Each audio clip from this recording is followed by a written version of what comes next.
من الشيطان الرجيم بسم الله الرحمن الرحيم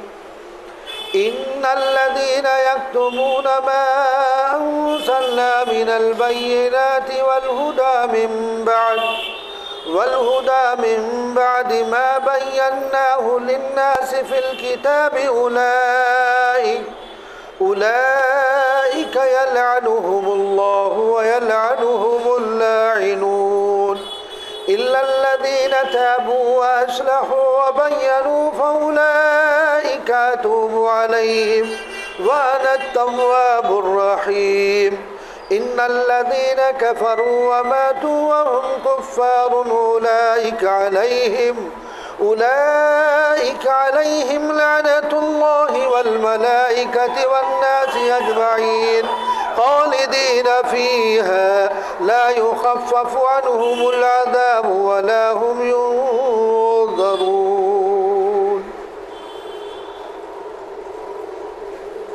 یہ جو دوسرا پارہ ہمارا چل رہا ہے،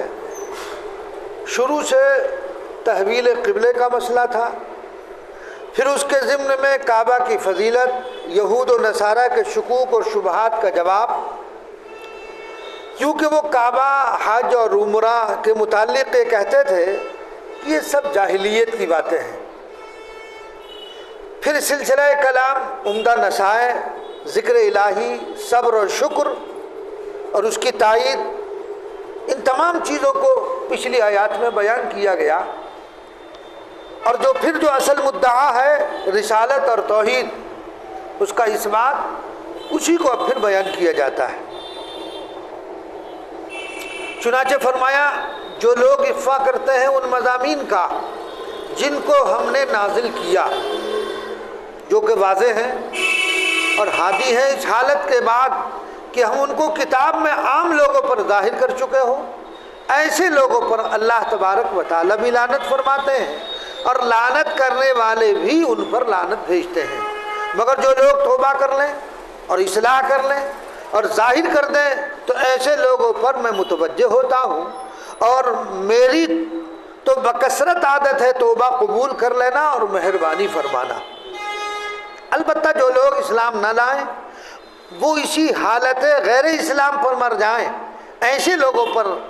لعنت اللہ کی، فرشتوں کی اور آدمیوں کی بھی ہے، وہ ہمیشہ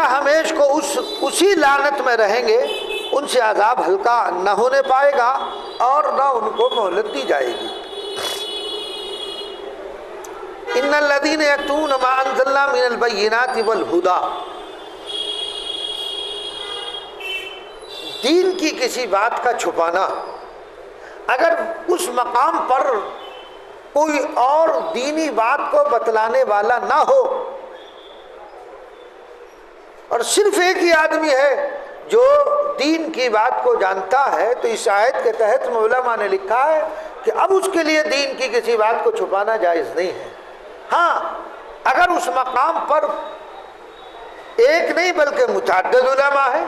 تو پھر یہ کہا جا سکتا ہے کہ بھئی یہ بات تم فلاں جگہ پوچھ لو، جیسے الحمدللہ ہمارے شہر میں کمی نہیں ہے علماء کی، اور پھر یہ کہ مستند دارالافتاء موجود ہے تو وہاں سے جا کر کے معلوم کی جائے۔ تو اگر وہاں کوئی بتانے والا فرد واحد ہے،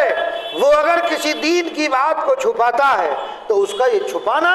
یہ اس کے لیے جائز نہیں ہوگا۔ ایک بات تو یہ۔ دوسری بات یہ کہ اگر کوئی شخص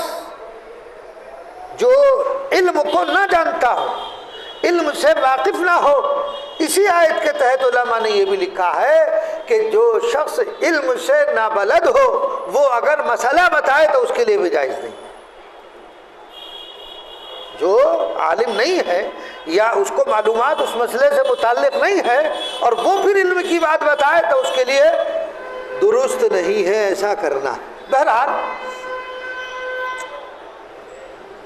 آیت شریفہ میں جو بات بیان کی گئی ہے کہ اہل کتاب جو تھے یہود و نصارہ، یہ کیا کرتے تھے؟ یہ کرتے تھے کہ جو بات اللہ کی طرف سے نازل کی ہوئی ہوتی تھی حق، اس کو یہ چھپا دیتے تھے، بیان نہیں کرتے تھے، اس کو کھلم کھلا جیسے بیان کرنا چاہیے اعلانیہ طور پر اس کو بیان نہیں کرتے تھے، اس کو چھپاتے تھے۔ کیوں؟ لالچ کی وجہ سے، یہ تعصب کی وجہ سے، عناد کی وجہ سے یہ لوگ ایسے کیے کرتے تھے، یعنی احکام کو بدل دیا، کہیں سے پیسے ملے انہیں تو احکام میں رد و بدل کر دی، اور اصل حکم چھپاتے۔ ان کے قدیم آسمانی کتابوں میں نبی کریم صلی اللہ علیہ وسلم سے متعلق جو بشارتیں موجود ہیں، بار بار یہ بات آ چکی ہے، توریت میں بھی ہے، زبور میں بھی ہے، انجیل میں بھی نبی کریم صلی اللہ علیہ وسلم کی بشارتیں موجود ہیں۔ تو یہ کیا کرتے تھے علماء یہود و نصارہ؟ آپ کی ان پیشین گوئیوں کو چھپا دیتے تھے،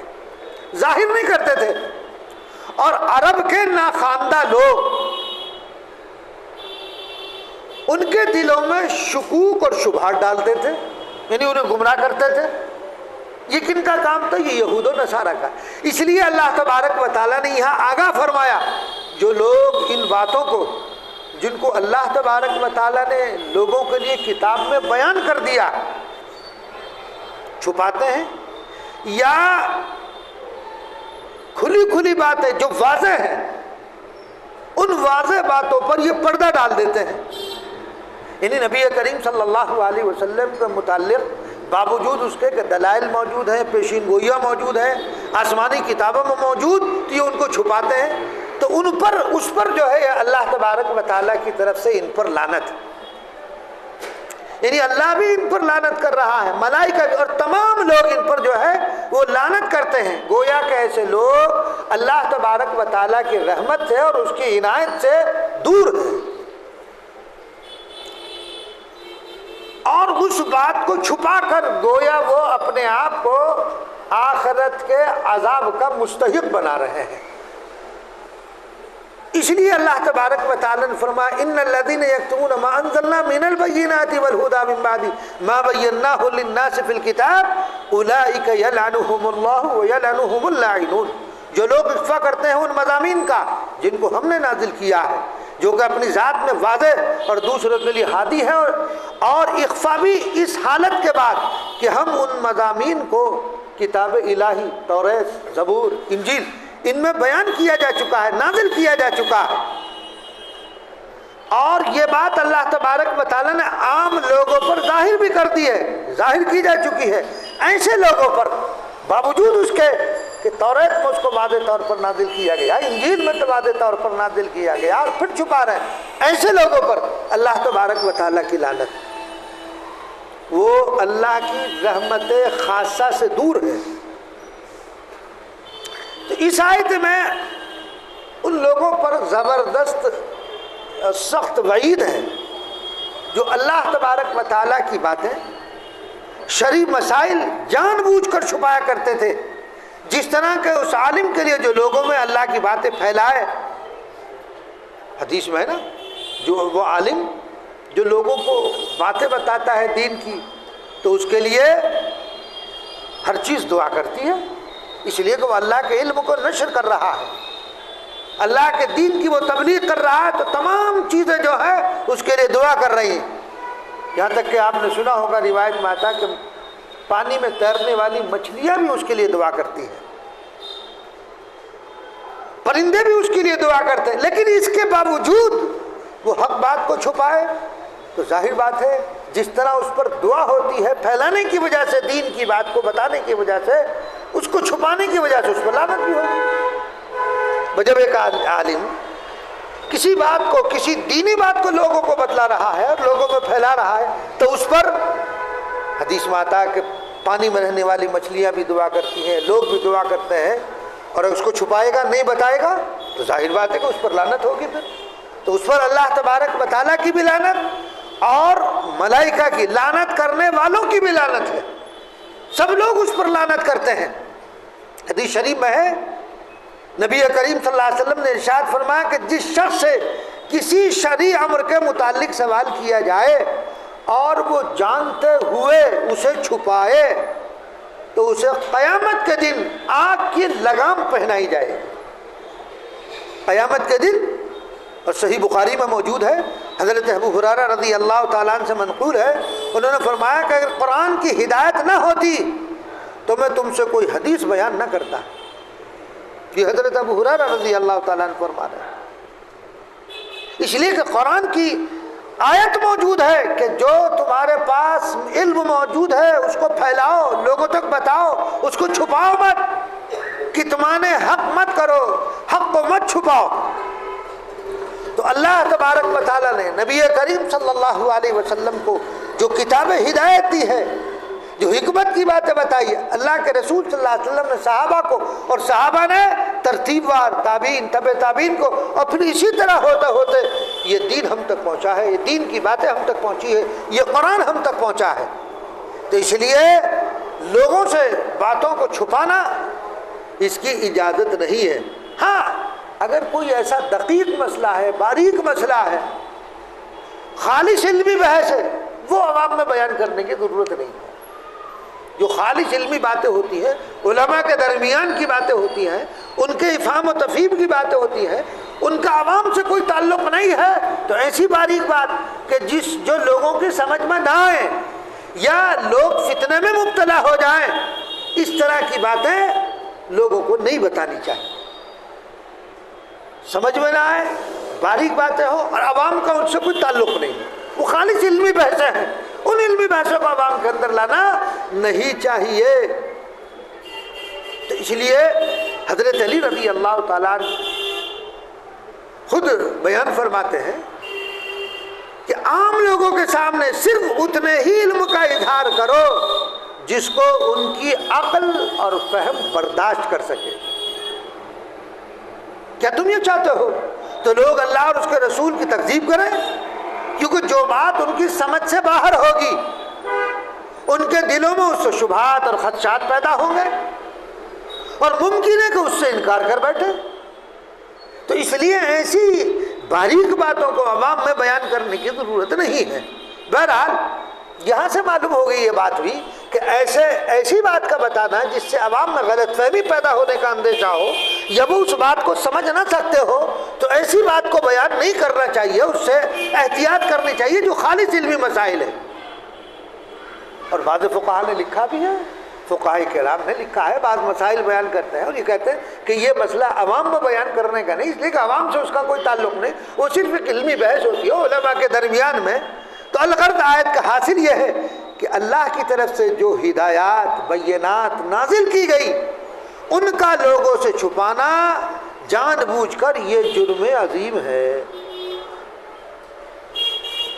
مال کی بنیاد پر کہ آپ کا تعلق ایک مالدار سے اور مالدار نے مسئلہ پوچھا اور اس کے مال کے دباؤ نے آپ نے صحیح مسئلہ نہیں بتایا اور چھپا لیا اصل کو اور اس کے مطابق بنا دیا، گناہ ہے، یہ گناہ کبیرہ ہے۔ کوئی بھی ہو، چھوٹا ہو بڑا ہو،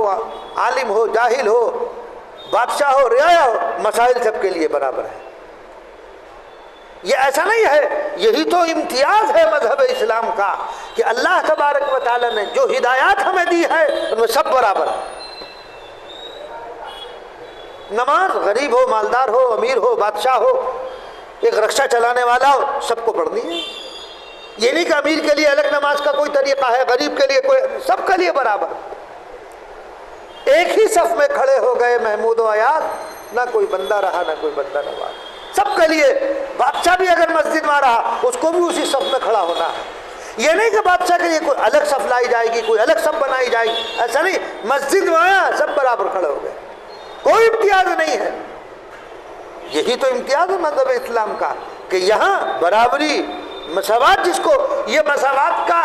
کا ڈھول تو پیٹتے ہیں لیکن جو مساوات اسلام نے دی ہے وہ کہیں نہیں ملے گی آپ کو۔ جو مساوات اسلام میں ہے وہ کہیں نہیں ہے۔ مساوات گاتے رہتے ہیں۔ تو بہرحال تو اللہ تبارک و تعالیٰ نے جو ہدایات دی ہے ہمیں، جن کو واضح طور پر بیان کر دیا گیا، جو کتاب میں خود موجود ہے، ان کو اگر آپ چھپاؤ گے تو گناہگار ٹھہرو گے۔ ما انزلنا من البینات والہدی من بعد ما بیناہ للناس فی الکتاب، اللہ نے کتاب میں نازل کر دی ہے۔ نبی کریم صلی اللہ علیہ وسلم کو متعلق پیشین گوئی موجود ہے، تورات میں موجود ہے، کتابوں میں موجود ہے، پھر تم اس کو چھپاتے ہو اور اس کو ظاہر نہیں کرتے، اعلان الاعلان اس کو نہیں کہتے، تو نہیں، یہ گناہ ہے، بتاؤ لوگوں کو، اعلان بتاؤ۔ تو اس کا چھپانا جو ہے وہ جرم عظیم ہے، اگر تم چھپاؤ گے اللہ کی لعنت سے دور۔ ہاں، اگر ایسے لوگ جنہوں نے چھپایا اب تک، اگر ایسے لوگ اپنی غلطی کا اعتراف کر لیں، مجرم اپنے جرم کا اعتراف کر لے، اقرار کر لے کہ ہاں میں مجرم ہوں، اور آئندہ کے لیے توبہ کر لے، میں یہ گناہ نہیں کروں گا، اور اپنی حالت کی اصلاح کر لیں، حق کو چھپانے سے باز آ جائیں، تو اللہ تبارک و تعالیٰ ان کی توبہ قبول فرما لیں گے۔ فرمائے نا اِلَّا الَّذِينَ تَابُوا وَأَصْلَحُوا، مگر وہ لوگ جو توبہ کر لیں، اِلَّا الَّذِينَ تَابُوا استثناء کر دیا، یعنی وہ اگر وہ لوگ جو اب تک حق کو چھپا رہے تھے وہ اپنی غلطی کو تسلیم کرتے ہوئے حق کو چھپانے سے باز آ جائیں اور اپنی اصلاح کر لیں، تو اللہ تعالیٰ کیا فرما رہے ہیں؟ جو وہ اخفا کر رہے تھے اس حرکت سے باز آ جائیں، توبہ کر لیں، یعنی اِلَّا الَّذِينَ تَابُوا وَأَصْلَحُوا، اور اپنی اصلاح کر لیں، وہ توبہ کر لیں، تائب ہو کر آ جائیں ادھر کو، اور اصلاح کر لیں، وَبَيَّنُوا، اعلانیہ طور پر اس کو ظاہر کرتے ہیں۔ بھئی اگر کوئی گناہ اعلانیہ طور پر کیا ہے تو ظاہر بات ہے اس کی توبہ بھی اعلانیہ ہوگی۔ اعلانیہ کہہ دے کہ محمد الرسول اللہ صلی اللہ علیہ وسلم اللہ کے پیغمبر اور رسول ہیں، اعلانیہ طور پر کہہ دو، یعنی مسلمان ہو جائیں، اسلام میں داخل ہو جائیں۔ جو یہود و نصارہ یہ حق کو چھپا رہے ہیں وہ کیا کر لیں؟ ان کی توبہ کیا ہے؟ ان کی توبہ یہی ہے کہ وہ اسلام میں داخل ہو جائیں، وہ مسلمان ہو جائیں، تبھی تو کام چلے گا، تبھی تو توبہ مانی جائے گی ان کی۔ تو اِلَّا الَّذِينَ تَابُوا وَأَصْلَحُوا وَبَيَّنُوا فَأُولَٰئِكَ أَتُوبُ عَلَيْهِمْ، اگر وہ اپنی اصلاح کر لیتے ہیں، تائب ہو جاتے ہیں، اللہ ان کی توبہ کو قبول کرنے والا۔ بیٹا اگر باپ کی کتنی نافرمانی کی، لیکن اگر بیٹا معافی مانگ لے تو اللہ نے باپ کا قلب ایسا بنایا ہے کہ اس کا دل نرم پڑ جائے گا اور بیٹے کو معاف کر دے گا۔ تو اس باپ کے اندر محبت ڈالنے والا خدا بند قدوس ہے، تو جس کی محبت اربوں اور خربوں ماں اور باپوں سے بڑھ کر ہے، کیا تم اگر اپنی اصلاح کر کے حق کو ظاہر کر کے اور اس کی طرف متوجہ ہونا چاہو اور اس سے توبہ کرنا چاہو تو معاف نہیں کرے گا؟ یقیناً وہ تو بہت معاف کرنے والا، اس جیسا معاف کرنے والا تو ہے ہی نہیں۔ وَأَنَا التَّوَّابُ الرَّحِيمُ، اور میں توبہ کو قبول کرنے والا اور بہت زیادہ رحم کرنے والا ہوں، اس سے زیادہ تو کوئی ہے ہی نہیں۔ تو لہذا تم سے غلطی اگر ہو گئی تو ٹھیک ہے، اعلان اس اپنی غلطی کا اعلان کر دو کہ ہم سے غلطی ہوئی، ہم اس غلطی سے توبہ کرتے ہیں اور محمد الرسول اللہ صلی اللہ علیہ وسلم کو اپنا نبی اور اپنا مقتدی مانتے ہیں، بات ختم ہو گئی، چھٹی ہو گئی۔ تم دل میں چھپائے رکھو کسی بات کو نہیں، دل میں مخفی رکھو گے، نبی کریم صلی اللہ علیہ وسلم کی نبوت پر ایمان نہیں لاؤ گے تو مومن نہیں ہو سکتے۔ پھر تو تمہارے لیے کیا ہوگا؟ پھر تو اللہ تبارک و تعالیٰ کے لیے تمہارے لیے دائمی عذاب تیار کر رکھا ہے۔ تو اس لیے کیا ہے، اگر کوئی اپنی اصلاح چاہتا ہے، جو اخفا کر رہا تھا اس کا اظہار کرنا چاہتا ہے اور اظہار کر کے تائب ہو کر آنا چاہتا ہے، تو اللہ تبارک و تعالیٰ بڑے مہربان ہیں، قبول کرنے والے ہیں۔ دیکھو یہاں پر توبہ کی قبولیت کے لیے 3 شرطیں بیان کی گئی ہیں۔ اِلَّا الَّذِينَ تَابُوا، توبہ یعنی گناہ اور غلطی کے احساس اور اعتراف کے ساتھ اسے آئندہ ترک کرنے کا تہیہ کر لے، ایسا نہیں کروں گا، تو اِلَّا الَّذِينَ تَابُوا ایک شرط ہو گئی۔ دوسری شرط وَأَصْلَحُوا، اور گناہ اور خرابی سے پیدا شدہ برائیوں کی درستی کرنا، اصلاح کر لے اپنی، ان گناہوں سے الگ ہو جائے، اب یہ گناہ نہیں کروں گا۔ اور تیسری شرط کیا ہے؟ وَبَيَّنُوا، جن امور حق کو چھپا کر وہ جرم کے مرتکب ہوئے تھے انہیں بیان کر دینا۔ بھئی نبی کریم صلی اللہ علیہ وسلم کی نبوت کو چھپایا؟ آپ آخری نبی ہے، ان کی کتابوں میں یعنی توریت میں موجود ہے، جو پیچھے آیا ما بیناہ للناس فی الکتاب، یا کتاب سے مراد کیا ہے؟ توریت انجیل یہی تو مراد ہے۔ تو جو کتاب میں موجود ہے لوگوں کے لیے بیان کر دی گئی کتاب میں، یہ اس کو چھپا رہے ہیں، لہذا اس کو ظاہر کر دو، بیان کر دو۔ ہم سے غلطی ہو گئی تو ظاہر کر دینا، یعنی تلافی مافات کرنا۔ تو اس آیت سے صاف ظاہر ہوا کہ اگر کافر بھی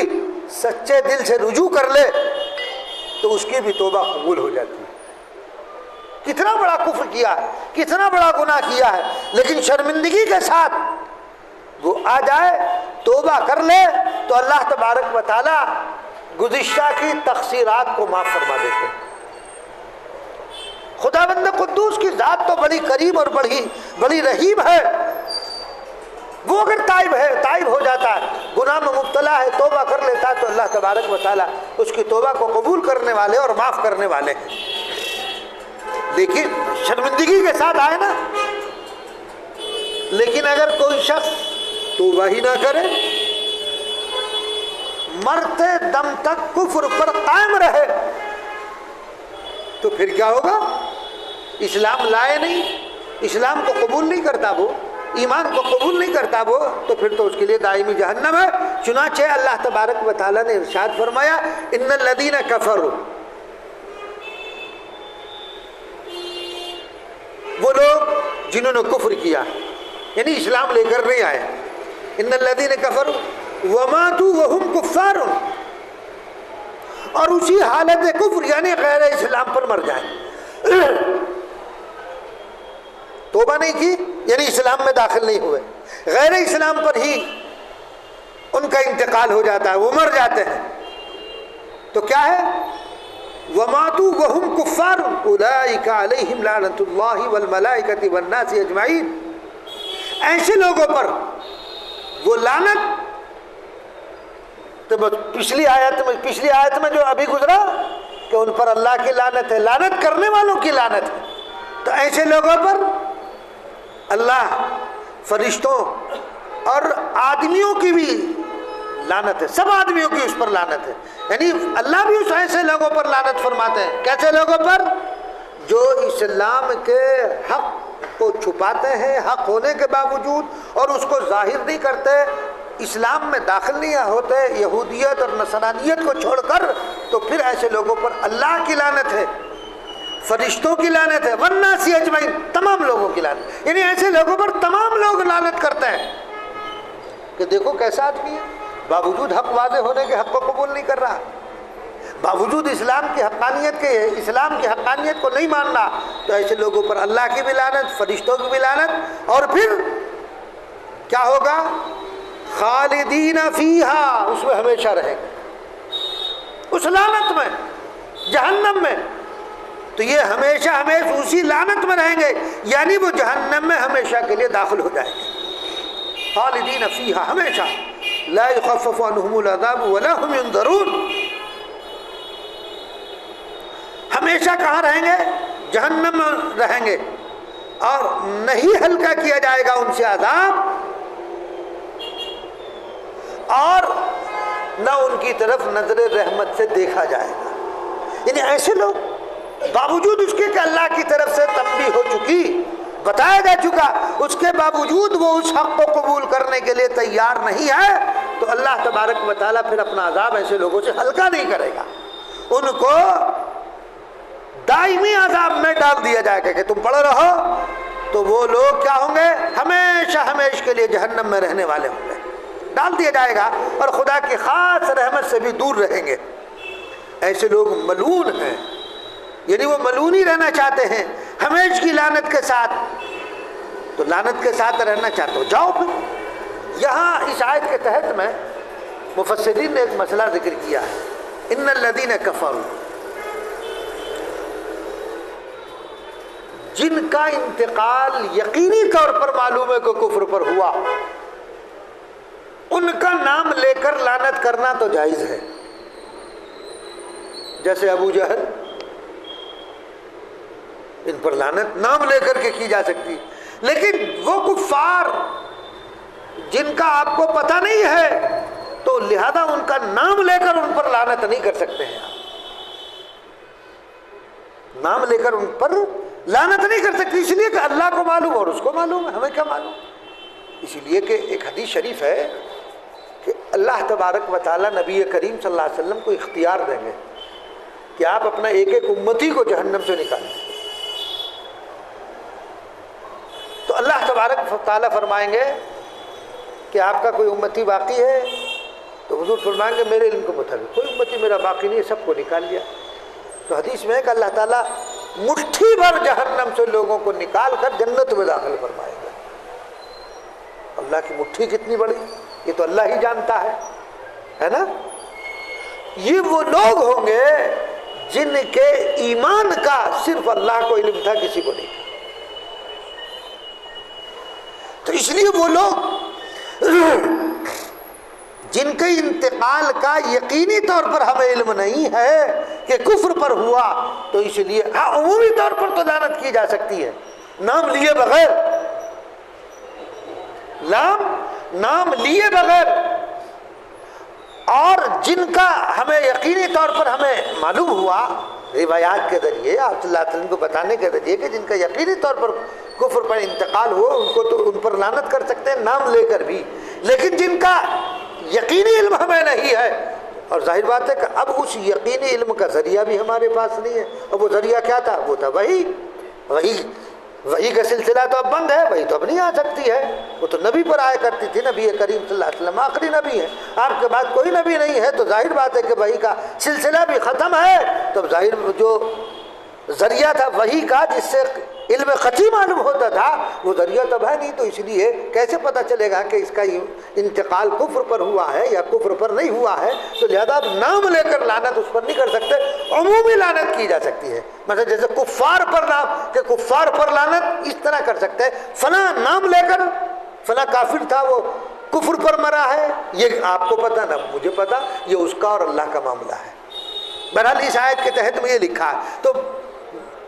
بتلایا گیا کہ اگر وہ لوگ توبہ کر لیں، اپنی اصلاح کرنا چاہتے ہیں، اور اصلاح کر کے اور توبہ کر کے پھر ایمان میں داخل ہونا چاہتے ہیں تو اللہ تعالیٰ قبول کرنے والے ہیں، اور لیکن کوئی آدمی اگر قبول نہیں کرنا چاہتا اور وہ کفر پر جمع رہنا چاہتا ہے اور اسی پر جمع ہوا ہے اور اس کے اقوال اور اعمال وہی ہیں، افعال بھی وہی ہے جو